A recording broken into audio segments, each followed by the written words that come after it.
Jackie, well, what we're learning here is just how cruel Ebola really is as a disease. It affects the poorest most prominently. They're most vulnerable to infection. Those that do get infected are then more likely than not to die than to survive. And for those that do live, they're then left with the stigma and the discrimination that persists because of fear and misunderstanding about this virus, just like you mentioned, persists around the rest of the world. The UNICEF charity is doing what they can to try and connect with families who've been torn apart by this virus, but there's really very little they can do in a country where there is very little social support. And it's one of those families that we met with earlier today. For most people in Freetown, life was far from easy before Ebola arrived. And while the majority of those infected die from the disease, survival isn't quite the salvation it seems. The fear on these streets stigmatizes the ones who beat Ebola. We're on our way to meet a mother and daughter who've survived Ebola. They've just been discharged from a treatment centre, but because of the fear and misunderstanding that still surrounds this virus, now they're out, they face a whole new set of challenges. 14-year-old Awa Toure was there to greet us. She lives with her extended family in this small compound, and she's visibly delighted to be home. Good. I'm glad because I can see my mom, dad, sister, my friend, my neighborhood. She got the virus from her mother, who was infected when a cousin came to visit. Her mother was sick for a month. She was sick too. Were you afraid for your mum? Yes, I was afraid. I think she might die. Yeah, but now we have survived. Not been they feel good. It's my foot all die. Not able for waka. Yes. When I waka at the Fodon. Yes, I live on one place. Yeah, I've been afraid say I dey die, but the doctor tell me say, Daddy, you need to die. You don't pass for late die. That's okay, thank you. Yeah. But the extended family are already worried about how they'll cope. Ebola killed several of those earning money, and nearby, tongues are wagging.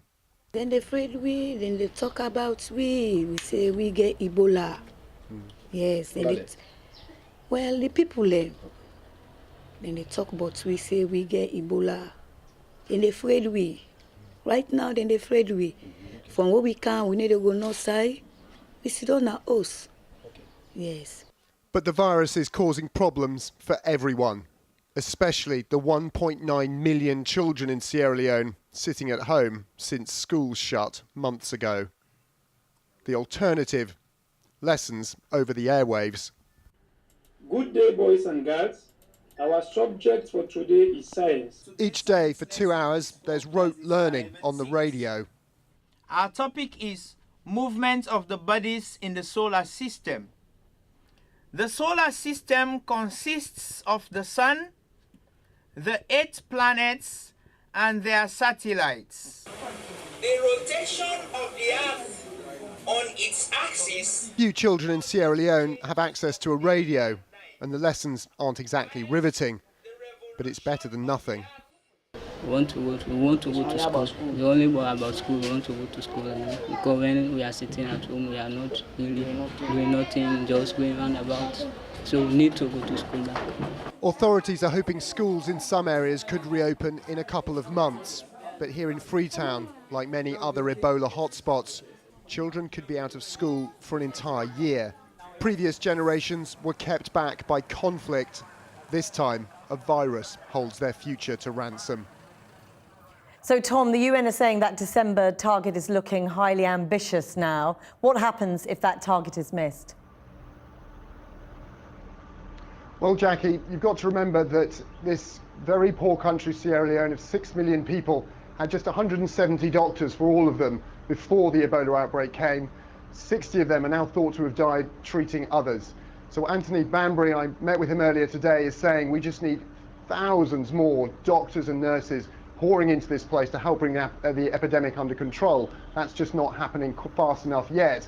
And on top of that, they need the expertise and the experience of coordinators, people who know how to manage the very complex measures needed to start to stop this epidemic, burying bodies, isolating cases, tracing the contacts of infected cases. And that just isn't happening either. That deadline is not an arbitrary one. That's the point at which there'll be maybe 20, 30,000 cases across West Africa, and no conceivable humanitarian effort would be able to contain the virus on that kind of scale. The consequences then are, to be frank, quite unimaginable. Tom, thanks very much. Tom Clarke there.